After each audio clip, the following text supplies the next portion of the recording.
Girlfriend के साथ पिछले जन्म में मैंने अपनी गर्लफ्रेंड के साथ एक छोटे खरगोश का टैटू बनवाया था, लेकिन किसे पता था कि प्रलय आने के बाद टैटू ही शक्तियां जागृत करने का जरिया बन जाएगा। मेरी गर्लफ्रेंड स्पिरिट रैबिट में बदल गई और मुझे हर जगह छिपाकर बचाती रही, जबकि मेरे पास कोई टैटू नहीं था, इसलिए मैं एक भी शक्ति जागृत नहीं कर पाया। मैं सिर्फ बेबस होकर देखता रहा कि वह अकेले ही भयानक दानवों से लड़ रही है। आखिरकार मुझे बचाने के लिए उसने अपनी जान दे दी। पछतावे और दर्द के साथ जब मैंने दोबारा आंखें खोली तो पाया कि मैं प्रलय आने से ठीक एक दिन पहले पुनर्जन्म ले चुका हूँ। इस बार मैंने अपनी सारी संपत्ति बेच दी और सीधे टैटू शॉप पहुंच गया। मैंने कसम खाई कि इस बार मैं फूड चेन के सबसे ऊपरी स्तर पर खड़ा रहूंगा। मेरी छाती पर पांगू द्वारा आकाश और धरती को अलग करने वाला टैटू बनेगा। पीठ पर 9 ड्रैगनों द्वारा ताबूत खींचने वाला टैटू। बाएं पैर पर डोंगहुआंग दाइयी और दाएं पैर पर महान वानर राजा कैतियान द शेंग। 8 मास्टरों के हाथ से टैटू मशीनें गिर पड़ी और वे मुझे ऐसे देखने लगे जैसे मैं कोई पागल हूँ। लड़के, क्या तुझे अपनी जान प्यारी नहीं है? पांगू का टैटू ही पहले से फॉरबिडन डेस्टिनी माना जाता है और तू ऊपर से 9 ड्रैगनों वाला टैटू भी बनवाना चाहता है। वह कोई साधारण मिथिकल टोटम नहीं, बल्कि करोड़ों जीवों का विनाश करने वाला फॉरबिडन टैटू है। मैं ठंडे स्वर में हंस पड़ा। अगर 1 मिलियन कम है तो मैं 10 मिलियन दूंगा। मुझे चाहिए कि आप खुद सुई चलाएं और बाकी लोग आपकी मदद करें। 7 दिनों के अंदर यह काम पूरा होना चाहिए। मास्टर का चेहरा बदल गया। 7 दिन? तुम पागल हो गए हो। इतने बड़े टैटू को 7 दिनों में पूरा करना नामुमकिन है। मैंने अपनी जेब से एक सूची निकाली और मेज पर फेंक दी। Military grade recovery gel, bionic repair patch, imported painkiller और एंटी इन्फेक्शन मेडिसिन, सब कुछ मैं पहले ही तैयार कर चुका हूँ। आप सिर्फ टैटू बनाइए, जान की जिम्मेदारी मेरी। मास्टर मुझे घूरता रहा। पूरे 30 सेकंड तक वहाँ सन्नाटा छाया रहा। आखिरकार वह झुका टैटू मशीन उठाता है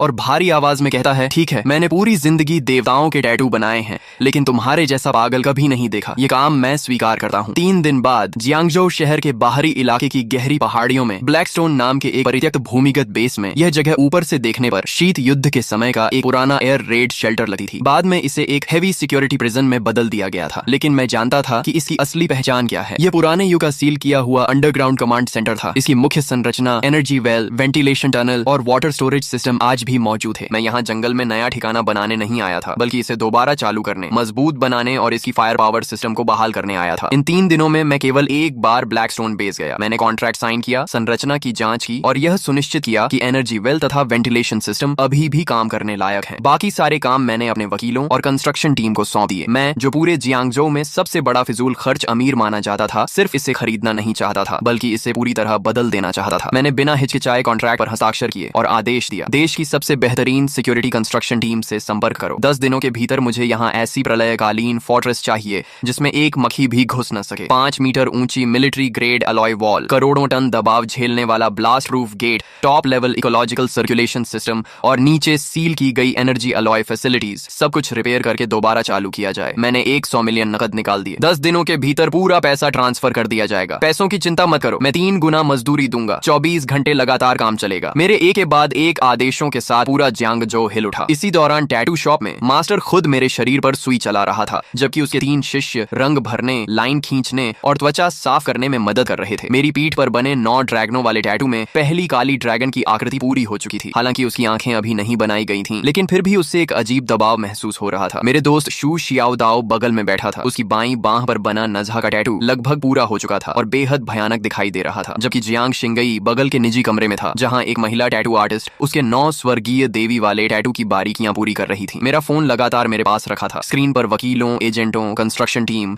और मटेरियल सप्लायर्स के संदेश लगातार आ रहे थे। एक तरफ मैं सुई की पीड़ा सह रहा था और दूसरी तरफ अपनी सारी संपत्ति बेचकर पहाड़ों के बीच उस परित्यक्त जेल को खरीदने में लगा हुआ था। तभी मैंने एक लाइव स्ट्रीमिंग ऐप खोला और शहर की ट्रेंडिंग लिस्ट में पहले नंबर पर चल रहे लाइव रूम में प्रवेश किया। वहां कोई और नहीं बल्कि मेरा कट्टर दुश्मन जियांगजो के सबसे अमीर आदमी का बेटा शू रुई था। लाइव स्ट्रीम में शू रुई शहर के बीचों बीच बनी अपनी आलीशान हवेली में बैठा था। वह हाथ में रेड वाइन का गिलास घुमा रहा था और हंसते हंसते लोटपोट हो रहा था। किनली को आखिर क्या हो गया है? क्या उसे कोई बड़ा झटका लग गया है? वह जाकर पूरे शरीर पर गैंगस्टर जैसे टैटू बनवा रहा है। सच कहूं तो यह देखकर हंसी नहीं रुक रही। कैमरा हिलने के दौरान झाओ यूचिंग की कमर के पास एक नया लाल फूल जैसा टैटू दिखाई दिया, जो खून की तरह चमकीला और रहस्यमयी लग रहा था। मैंने उस पर एक नजर डाली और मेरी आंखें हल्की ठंडी हो गईं। Blood flower tattoo. पिछले जन्म में झाओ यूचिंग के पास यह टैटू नहीं था। लगता है इस बार शू रुई को खुश करने के लिए उसने काफी मेहनत की थी। शू रुई उत्साह से कैमरे की तरफ देखकर बोला, दोस्तों, कौन समझेगा मेरी बात? किनली ने न सिर्फ उस पहाड़ी इलाके के टूटे फूटे बंकर पर पैसा बर्बाद किया, बल्कि सुना है कि उसने 100 मिलियन से भी ज्यादा खर्च करके अलग अलग सुपरमार्केट से सुअर का मांस और चावल खरीदकर जमा कर लिया है। लगता है वह सच में उस बंकर में पूरी जिंदगी बिताने वाला है। यह सुनते ही लाइव स्ट्रीम की टिप्पणियां फट पड़ी। धत तेरे की, गरीबी ने मेरी कल्पना शक्ति को सीमित कर दिया। क्या सारे अमीर लोगों की मानसिक स्थिति इतनी एडवांस होती है? जियांग शिनई नहीं तो हमारी देवी है, वह भी उसके साथ बंकर में रहने चली गई। पुष्टि हो गई, यह आदमी पूरी तरह मानसिक रूप से असामान्य है, इसे सीधे मेंटल हॉस्पिटल भेज देना चाहिए। इंटरनेट पर फैलते मजाक और दानों को देखकर शू शियाओदाओ गुस्से से कांपने लगा। भाई लिए वह हरामखोर शू रुई, लेकिन मैं सुई के मेरी त्वचा में चुभने की पीड़ा महसूस करते हुए स्क्रीन पर शू रुई का घमंडी चेहरा देखता रहा। मेरी आंखों में कोई गुस्सा नहीं था, सिर्फ शांति थी। अभी जितना ऊंचा कूद रहा है, बाद में उतना ही बुरी तरह रोएगा। शियाओदाओ, सप्लाई ट्रकों पर नजर बनाए रखो, हमारे प्रलयकालीन किले में कोई भी गलती नहीं होनी चाहिए। मेरे पुनर्जन्म को पूरे 7 दिन बीत चुके थे। इन 7 दिनों में मैं लगभग इस भूमिगत कमरे से बाहर नहीं निकला। मास्टर गुइफू और उसके 3 शिष्य बारी बारी से काम करते रहे। दिन में लाइनें बनती, रात में रंग भरे जाते और देर रात टैटू की मरम्मत और सुधार होता। मेरी त्वचा को बचाने के लिए मैंने ब्लैक मार्केट से मिलिट्री ग्रेड रिकवरी जेल और बायोनिक रिपेयर पैच भी मंगवाए थे। हर बार जब कोई हिस्सा पूरा होता, उसे तुरंत रिकवरी जेल से सील कर दिया जाता, नहीं तो इतनी तीव्र प्रक्रिया में मेरी त्वचा बहुत पहले ही जवाब दे चुकी होती। 7वें दिन की देर रात सबसे अंदर वाले कमरे में टैटू मशीन की आवाज आखिरकार रुक गई। शू शियाओदाओ के हाथ पर बने नजहा और एरलांग शेन के टैटू 2 दिन पहले ही पूरे हो चुके थे। जियांग शिनई का 9 हेवंस मिस्टिक मेडन टैटू भी कल पूरा हो गया था और अब मेरे शरीर पर 4 महान फॉरबिडन टोटम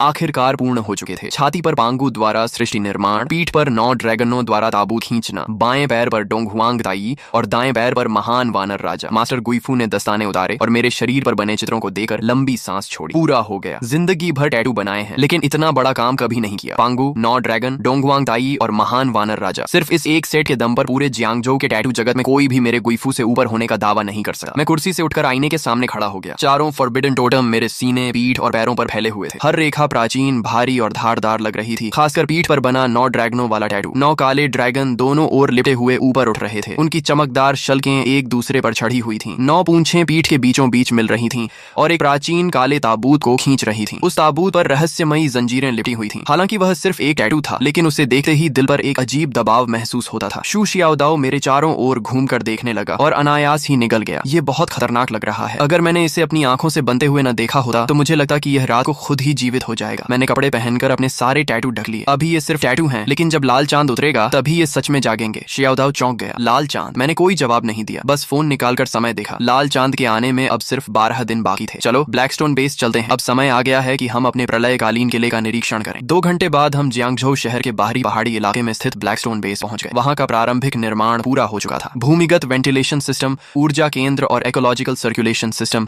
दोबारा चालू किए जा चुके थे। अगले 12 दिनों तक मैंने लगभग आराम नहीं किया। डीजल, भारी of road vehicles, backup generators, military grade protective suits और जितनी भी सर्वाइवल सप्लाईज खरीदी जा सकती थी, मैंने सब खरीद ली। बाहर की दुनिया को लग रहा था कि मैं पागल हो गया हूँ, लेकिन सिर्फ मुझे पता था कि सभ्य दुनिया के पास अब ज्यादा समय नहीं बचा है। लाल चांद के आने से 1 दिन पहले आखिरी खेप भी ब्लैकस्टोन बेस में पहुंच गई। गोदाम के अंदर चावल, आटा, पीने का पानी, डिब्बा बंद भोजन, ताजा मांस, दवाइयां, डीजल, बैकअप जनरेटर्स और मिलिट्री ग्रेड प्रोटेक्टिव सूट्स पहाड़ों की तरह जमा थे। 3 मंजिला भूमिगत गोदाम लगभग पूरी तरह भर चुका था। शू शियाओदाओ दरवाजे पर खड़ा होकर आंखें फाड़े देख रहा था। भाई लिए, क्या आप यहाँ अगले जन्म तक रहने वाले हैं? जियांग शिनई भी चुपचाप सब देख रही थी। वह पहले से जानती थी कि मैंने बड़ी मात्रा में सामान जमा किया है, लेकिन जब उसने अपनी आंखों से यह विशाल भूमिगत गोदाम देखा तो उसके दाहिना हाथ उठाया। अगले ही पल एक चमक हुई। 3 मंजिला ऊंचाई तक जमा हजारों टन सामान अचानक हवा में गायब हो गया। कुछ ही सेकंड पहले तक भरा हुआ गोदाम अब पूरी तरह खाली था। वहां सिर्फ भारी सामान के दबाव से बने निशान और हवा में बची डीजल तथा अनाज की गंध रह गई थी। शू शियाओदाओ वहीं जम गया। पहले उसने पलकें झकाईं, फिर आंखें मल लीं और आखिर में दौड़कर गोदाम के बीच पहुंच गया। खाली जमीन के चारों ओर 3 चक्कर लगाने के बाद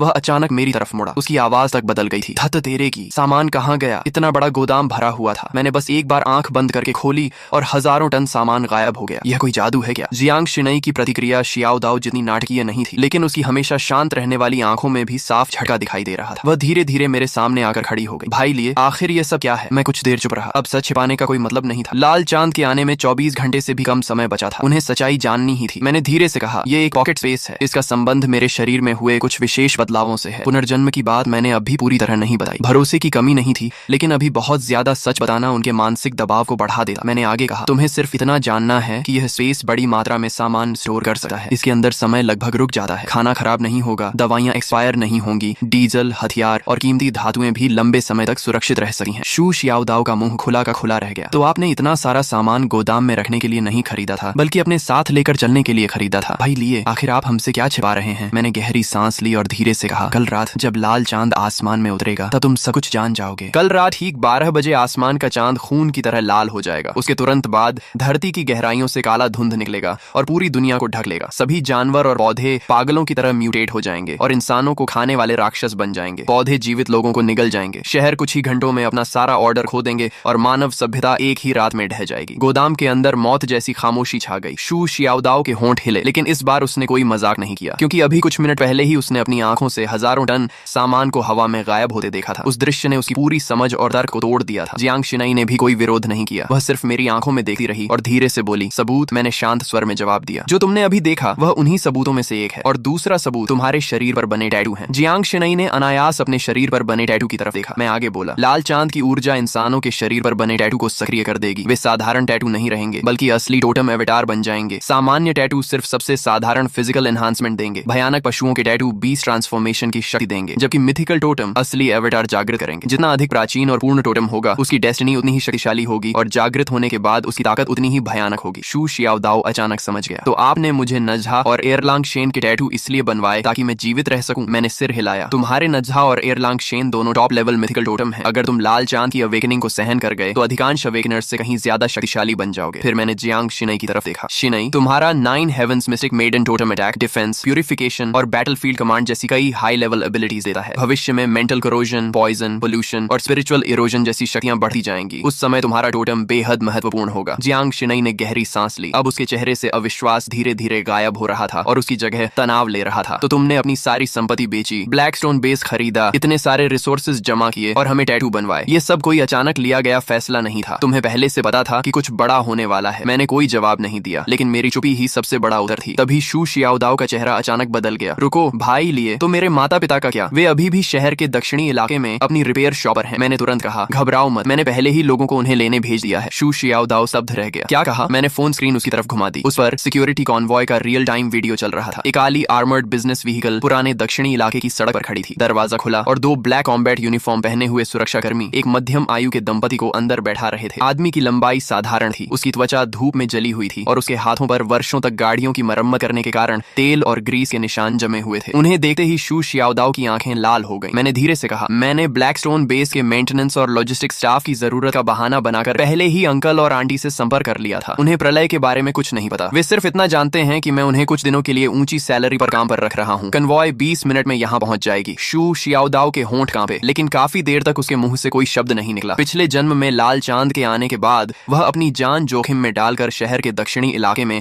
अपने माता पिता को बचाने गया था, लेकिन तब तक पूरा इलाका म्यूटेटेड रैट्स के झुंड से भर चुका था। उसे सिर्फ अपने पिता की टूटी हुई रिंच और अपनी माँ का पुराना एप्रन मिला था, जिसे वह कभी फेंकना नहीं चाहती थी। उसके बाद शू शियाओदाओ एक पागल आदमी की तरह हर दिन लड़ता और मारता रहा, जब तक कि आखिरकार वह एक बीस नेस्ट में मारा नहीं गया। लेकिन इस जन्म में मैं उसे दोबारा वह दर्द नहीं झेलने दूंगा। मैंने उसके कंधे पर हाथ रखा। चिंता मत करो, इस बार अंकल और आंटी की सुरक्षा की जिम्मेदारी मेरी है। शू शियाओदाओ ने सिर झुका लिया। उसके कंधे हल्के हल्के कांप रहे थे। काफी देर बाद उसने सिर उठाया। उसकी आंखें पूरी तरह लाल थीं। भाई लिए धन्यवाद। मैं बस हल्का सा मुस्कुरा दिया। जियांग शिनाई ये सब चुपचाप देखती रही। कुछ देर बाद उसने धीमी आवाज में पूछा, तो मेरे पिता का क्या? मैंने शांत स्वर में जवाब दिया, जियांग अंकल अभी पूरी तरह सुरक्षित हैं। तुम जानती हो कि तुम्हारे पिता जियांग चेंगयुआन ड्रैगन नेशन के शीर्ष एनर्जी रिसर्च एकेडमिशियन हैं। आधा महीना पहले ही उन्हें सेना द्वारा राजधानी के अंडरग्राउंड बेस में ले जाया गया था, जहां वे highest level energy core project पर काम कर रहे हैं। वह जगह इस समय पूरे ड्रैगन नेशन की सबसे सुरक्षित जगहों में से एक है। यह सुनकर जियांग शिनाई ने राहत की सांस ली। फिर मैंने थोड़ी देर रुकर कहा,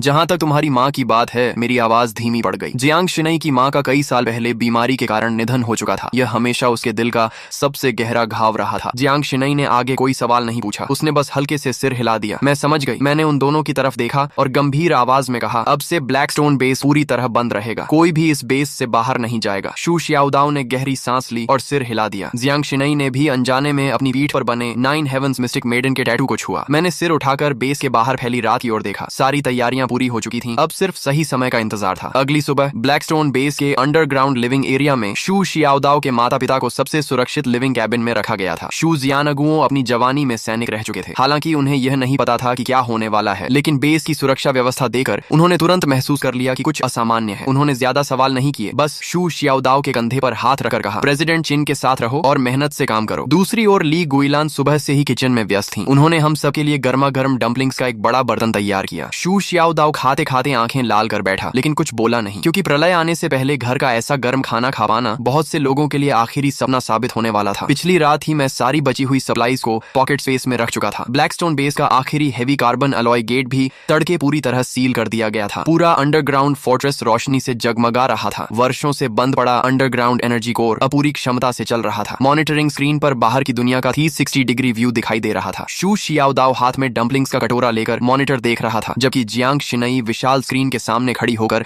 बाहरी डिफेंस सिस्टम की जांच कर रही थी। उसके शरीर पर बना 9 हेवंस मिस्टिक मेडन का टैटू पूरी तरह ठीक हो चुका था। उसकी ठंडी और शांत आभा में अब एक तेज धार जैसी शक्ति जुड़ गई थी। उसी समय मेरे फोन पर ट्रेंडिंग न्यूज का नोटिफिकेशन आया। शू रुई ने फिर से लाइव स्ट्रीम शुरू कर दी थी। स्क्रीन पर वह अब भी शहर के बीचों बीच बने अपने आलीशान विला में एक भव्य पार्टी कर रहा था। क्रिस्टल शैंडलियर्स, शैंपेन टावर, संगीत, सुंदर लड़कियां और अमीर घरानों के युवक युवतियां पूरे माहौल को अत्यंत शानदार बना रहे थे। मैंने समय देखा। लाल चांद के आने में अब 1 घंटे से भी कम समय बचा था। शू रुई ने झाओ यूचिंग को अपनी बाहों में लेकर कैमरे की तरफ देखा और हंसते हुए बोला, दोस्तों देखा आपने, वह पागल किन लिए अब तक शायद किसी पहाड़ी बंकर में छिप चुका होगा। उसने अपनी संपत्ति बेच दी, टनों मांस और चावल खरीद लिए और जियांग शिनई को भी टैटू बनवाने ले गया। क्या उसे सच में लगा है कि दुनिया खत्म होने वाली है? झाओ यूचिंग उसके सीने से लगकर हंस पड़ी। यंग मास्टर चू, सच कहूं तो मैं भी देखना चाहती हूँ कि कल किन लिए अपनी बेइज्जती कैसे संभालेगा। शू रुई ने हाथ में पकड़ा वाइन ग्लास हिलाया और भी जोर से हंस पड़ा। अगर आज रात कुछ नहीं हुआ तो कल मैं खुद लोगों को लेकर उस पहाड़ी बंकर में जाऊंगा, उसका पूरा बंकर तोड़ दूंगा और फिर उसे अपने हाथों से मेंटल हॉस्पिटल भेजूंगा। लाइव स्ट्रीम में लाखों लोग हंस रहे थे। पूरा चैट रूम मजाक और तानों से भरा हुआ था, लेकिन ब्लैकस्टोन बेस के अंदर सिर्फ एनर्जी कोर की गूंज सुनाई दे रही थी। मैंने अपनी घड़ी की ओर देखा। 23:50। लाल चांद के आने में सिर्फ 10 सेकंड बाकी थे। बाहर की दुनिया अब भी जश्न मना रही थी, जबकि हमारे बेस के भीतर सन्नाटा पसरा हुआ था। 10, 9, 8। मैंने धीरे से हाथ में पकड़ा कांटा और चम्मच नीचे रख दिया। 3, 2, 1। जैसे ही काउंटडाउन समाप्त हुआ, पूरी पृथ्वी के भीतर से आती हुई एक प्राचीन और भयावह गूंज सुनाई दी। वो पूरा ग्रह जोर से कांप उठा। लाइव स्ट्रीम में अभी तक हंस रहा शू रुई अचानक चुप हो गया, क्योंकि उसकी विला की विशाल खिड़की के बाहर दिखाई देने वाला चमकता हुआ चांद एक पल में रक्त जैसा लाल हो चुका था। वह किसी विशाल खून से भरी आंख की तरह आसमान में लटक गया था, मानो पूरी मानवता को घूर रहा हो। इसके तुरंत बाद धरती के नीचे से घना काला धुआं निकलने लगा और कुछ ही क्षणों में पूरे जियांगजो शहर को ढक लिया। थत तेरे की, यह क्या है? चांद सच में लाल हो गया। लाइव स्ट्रीम में शू रुई की चीख गूंज उठी। उसके हाथ का वाइन ग्लास जमीन पर गिरकर टूट गया, लेकिन उसे इसका एहसास तक नहीं हुआ। तभी स्क्रीन पर जाओ यूचिंग की गोद में बैठा प्योर ब्रेड पूडल अचानक एक भयानक गर्जना करने लगा। लाखों दर्शकों की आंखों के सामने उसका शरीर गुब्बारे की तरह फूलने लगा। उसके शरीर पर काले बाल उग आए, आंखें लाल हो गईं और मुंह में रेजर जैसी नुकीली दांत निकल आए। अगले ही पल वह म्यूटेटेड पूडल झाओ यूचिंग पर झपटा। उसके पंजों ने झाओ यूचिंग के कंधे को चीर दिया और उसे जमीन पर पटक दिया। कैमरा बुरी तरह हिलने लगा। चीखें पूरे लाइव स्ट्रीम में गूंज उठी। यंग मास्टर शू, मुझे बचाइए! झाओ यूचिंग का चेहरा डर से सफेद पड़ चुका था। उसने मदद के लिए शू रुई की तरफ हाथ बढ़ाया, लेकिन शू रुई पहले ही भय से कांप रहा था। दूर रहो, मेरे पास मत आओ। वह घबराकर पीछे हटा और यहाँ तक कि उसने झाओ यूचिंग का हाथ भी लात मारकर दूर कर दिया। फिर वह सीढ़ियों की ओर भाग गया। झाओ यूचिंग जमीन पर गिरी हुई थी। उसके कपड़े खून से लाल हो रहे थे और उसका पूरा शरीर कांप रहा था, लेकिन उसे जवाब में सिर्फ शू रुई की भागती हुई पीठ दिखाई दी। म्यूटेटेड पूडल फिर से उसकी तरफ बढ़ने लगा। उसकी रक्तिम आंखें उसी पर टिकी हुई थीं। लाइव स्ट्रीम की टिप्पणियां पागलों की तरह चल रही थीं। कोई उसे बचाओ। शू रुई खुद भाग गया। अभी तक तो प्यार की बातें कर रहा था, सब खत्म हो गया। झाओ यूचिंग की आंखों में बची हुई उम्मीद धीरे धीरे खत्म हो गई। उसकी जगह गहरा क्रोध और नफरत भर गई। उसी क्षण उसकी कमर पर बना blood red spider lily tattoo चमक उठा। लाल प्रकाश की लहरें उसके शरीर से निकलने लगी। एक एक करके लाल फूलों की पंखुड़ियां हवा में प्रकट होने लगी। उसके पीछे रक्त रंग के फूलों का विशाल समुद्र उभर आया। पूरा दृश्य सुंदर भी था और भयावह भी। उसने ठंडी आवाज में कहा, तुम भी मुझे छोड़कर चले गए? सीढ़ियों तक पहुंच चुका शू रुई ये सुनकर रुक गया। वह पलटा और अगले ही क्षण उसका चेहरा सफेद पड़ गया। झाओ यूचिंग के नीचे असंख्य स्पाइडर लिलीज खिल चुकी थीं। वे जीवित प्राणियों की तरह हिल रही थीं। फूलों की बेलें आगे बढ़ीं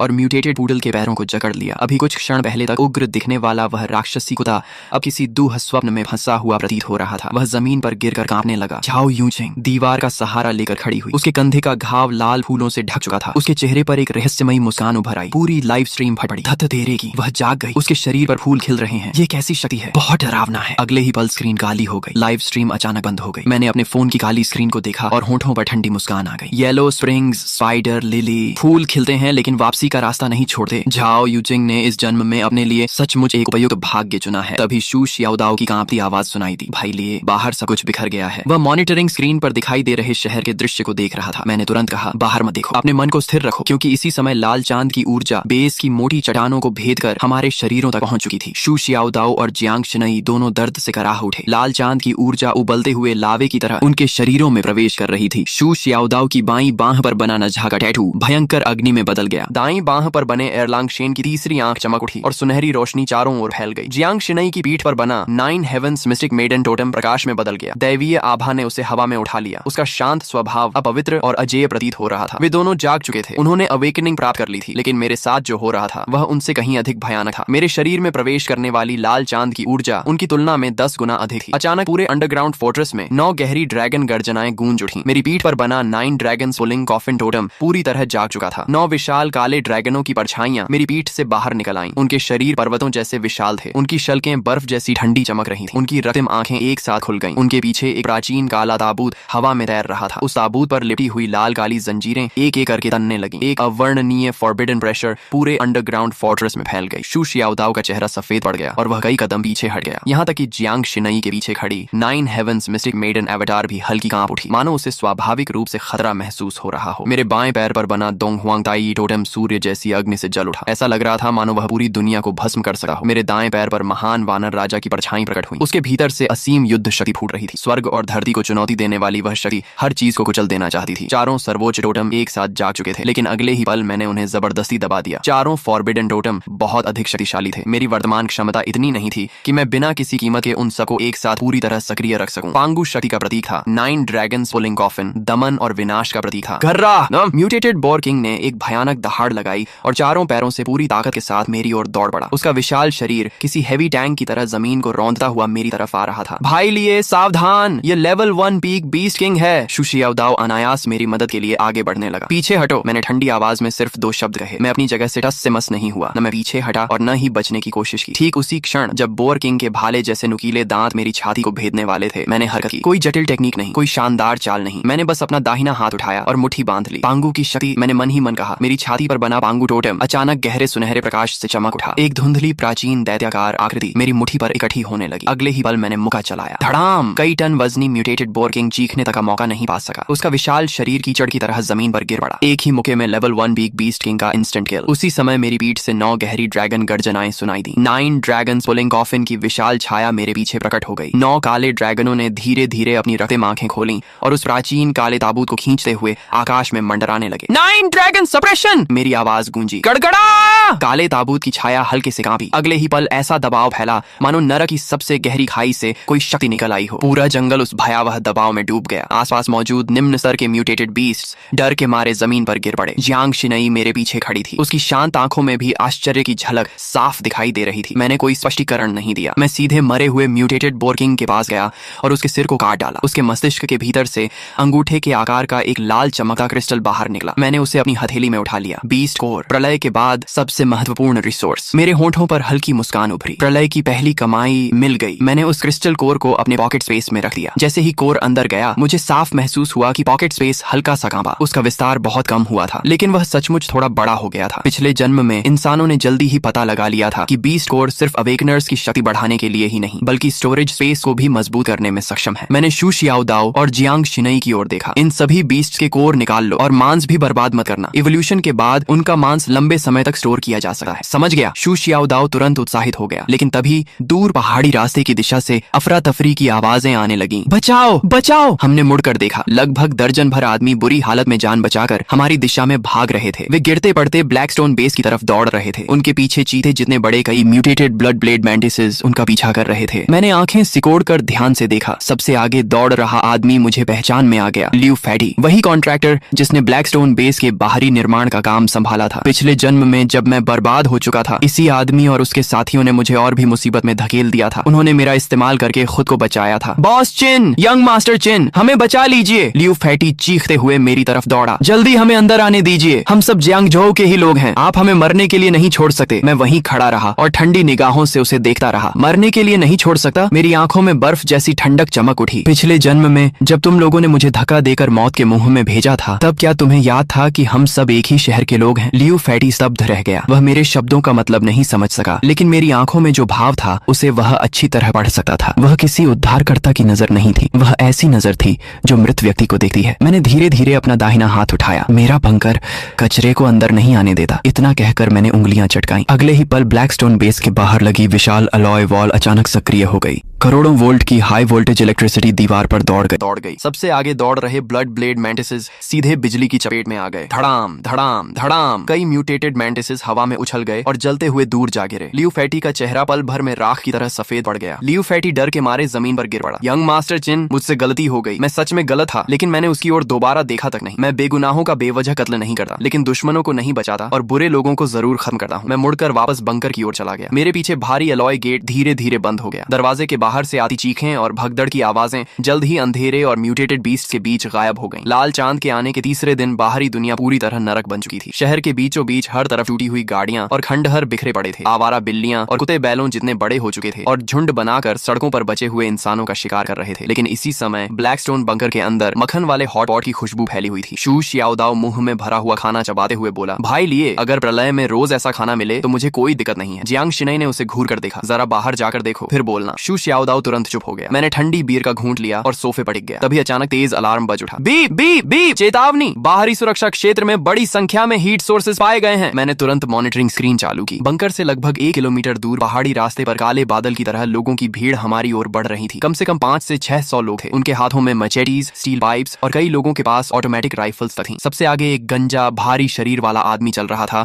जिसके शरीर पर एक विशाल रक्तिम अजगर का टैटू लिपटा हुआ था। चिंगलोंग गैंग का सरगना लोंग वू। पिछले जन्म में यह आदमी अपने S rank blood Python totem के बल पर शुरुआती प्रलय काल में अत्याचार करता फिरता था। मुझे उम्मीद नहीं थी कि इस जन्म में वह सीधे मेरे बंकर पर नजर डाल देगा। स्क्रीन पर लोंग वू अपना विशाल चाकू कंधे पर रखे चिल्ला रहा था, अंदर छिपे कायरों, मुझे पता है कि तुमने कई जन्मों जितना राशन जमा कर रखा है। अभी दरवाजा खोलो, सारा सामान और औरतें हमें सौंप दो। अगर मेरा मूड अच्छा हुआ तो तुम्हें जिंदा छोड़ दूंगा, नहीं तो आज मैं इस पूरे बंकर को उड़ा दूंगा। शू शियाओदाओ गुस्से से खड़ा हो गया। ये हरामखोर जियांग शिनई तक पर नजर डाल रहे हैं। लेकिन मैं मुस्कुरा दिया। घबराओ मत, करोड़ों खर्च करके जो डिफेंस सिस्टम लगाया है उसे काम करने का मौका तो मिलना चाहिए। बाहर लोंग वू काफी देर तक इंतजार करता रहा। जब कोई जवाब नहीं मिला तो वह गुस्से से चिल्लाया, चेहरा दिखाने की भी हिम्मत नहीं है, रॉकेट लॉन्चर तैयार करो, इस दरवाजे को उड़ा दो। 3 रॉकेट मिसाइल्स आग की लकीर बनाते हुए बंकर के गेट से टकराई। धड़ाम धड़ाम धड़ाम, विस्फोटों की आवाज रात के आसमान में गूंज उठी। चिंगलोंग गैंग के लोग खुशी से चिल्लाने लगे, उड़ गया होगा। क्या प्रलय किला? हमारे बॉस लोंग के सामने सब कबाड़ है। लेकिन जैसे ही धुआं छंटा, सबकी मुस्कान जम गई। चांदी जैसे रंग का विशाल एलॉय गेट अब भी वहीं खड़ा था। उसकी सतह पर एक खरोंच तक नहीं आई थी। लोंग वू का चेहरा बदसूरत हो गया। फिर से हमला करो। तभी दीवार के ऊपर लगे मेटल पैनल्स धीरे धीरे खुलने लगे। कड़क कड़क कड़क, छिपे हुए कंपार्टमेंट से 12 6 barrel Gatling heavy machine guns बाहर निकल आईं। उनके काले मुंह सीधे भीड़ बट गए। मॉनिटरिंग रूम में बैठा मैं हाथ में वाइन ग्लास लिए शांत स्वर में बोला, एक बार चेतावनी दो। अगले ही पल बाहरी ब्रॉडकास्ट सिस्टम गूंज उठा, यह ब्लैकस्टोन बेस की निजी संपत्ति है, तुरंत यहाँ से चले जाओ, अन्यथा परिणामों के लिए स्वयं जिम्मेदार होंगे। निजी संपत्ति? लोंग वू हंस पड़ा, भाड़ में गई निजी संपत्ति, सब लोग हमला करो। मैंने अपना वाइन ग्लास मेज पर रखा। फायर। अगले ही सेकंड 12 गैटलिंग गन्स एक साथ गरज उठी। तड़ तड़ तड़ तड़ तड़, आर्मर पियर्सिंग बुलेट्स का तूफान पहाड़ी रास्ते पर टूट पड़ा। चिंगलोंग गैंग के लोग दर्जनों की संख्या में गिरने लगे। सिर्फ 30 सेकंड में पूरा इलाका चीखों से भर गया। 200 से ज्यादा गुंडे जमीन पर तड़प रहे थे। बाकी बचे लोग डर के मारे पीछे भागने लगे। मैं मॉनिटरिंग रूम में बैठा रहा। मेरे चेहरे पर कोई भाव नहीं था। प्रलय में कुछ लोग बचाए जाने के लायक नहीं होते। Cease fire. मैंने फायर कंट्रोल बंद कर दिया। बाहर 500-600 लोगों की भीड़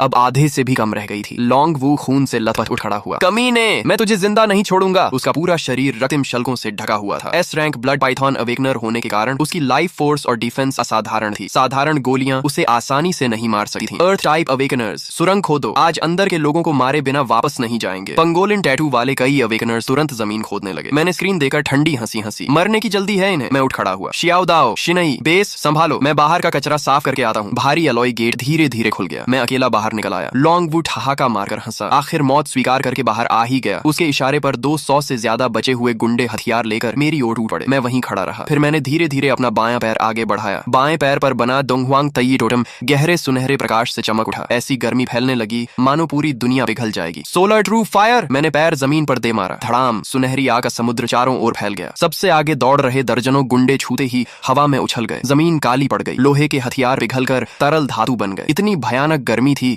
कि कोई मेरे पास आने की हिम्मत नहीं कर सका। सिर्फ एक बार में 200 से ज्यादा लोग पूरी तरह टूट गए। कुछ ही सेकंड में पूरा मैदान खाली हो गया। अब वहां सिर्फ लोंग वू अकेला खड़ा था। उसके घुटने कांप रहे थे। फिर वह धड़ाम से घुटनों के बल गिर पड़ा। राक्षस, तू आखिर है क्या? मैं उसकी ओर बढ़ने लगा। हर कदम के साथ उसका मानसिक संतुलन टूटा जा रहा था। असंभव, ये किसी एफ रैंक अवेकनर की ताकत नहीं हो सकती। असंभव। अचानक उसकी आंखों में पागलपन चमक उठा। उसने अपनी जीभ काटी और खून की एक धार अपने ब्लड पाइथन टैटू पर उगल दी। अगले ही पल उसकी हड्डियां खींचने लगी। शरीर पर शल्क उगाए। उसका पूरा शरीर बदलने लगा। कुछ ही सेकंड में वह 20 मीटर से लंबा और पानी के टैंक जितना मोटा विशाल ब्लड पाइथन बन गया। S rank totem complete awakening. वह पागलों की तरह गरजा, मैं तुझे निगल जाऊंगा। विशाल अजगर ने मुंह खोला। उसका जबड़ा इतना बड़ा था कि एक आर तक निगल सकता था। वह सीधे मेरी ओर छटा। उसके साथ आने वाली दुर्गंध भरी हवा से जमीन के पत्थर तक उड़ने लगे। मैं हंस पड़ा। सिर्फ बड़ा हो जाने से कोई ताकतवर नहीं बन जाता। मैंने अपना दायां पैर आगे बढ़ाया। Great sage equal to heaven, battle against the heavens. मेरे दाएं पैर पर बना सन वुकोंग टोटम विस्फोट की तरह चमक उठा। आसमान तक पहुंचती युद्ध ऊर्जा चारों ओर फैल गई। अगले ही पल मेरा शरीर सुनहरी रोशनी से ढक गया। मेरी नसों में बहता रक्त गरजते हुए ड्रैगन जैसा महसूस हो रहा था। मेरे पीछे एक विशाल युद्ध अवतार प्रकट हुआ। उसके शरीर पर पर्पल गोल्ड आर्मर थी और सिर पर फीनिक्स विंग क्राउन। जैसे ही उसकी सुनहरी आंखें खुली, ऐसा लगा मानो पूरे आकाश को ढकने वाला काला धुआं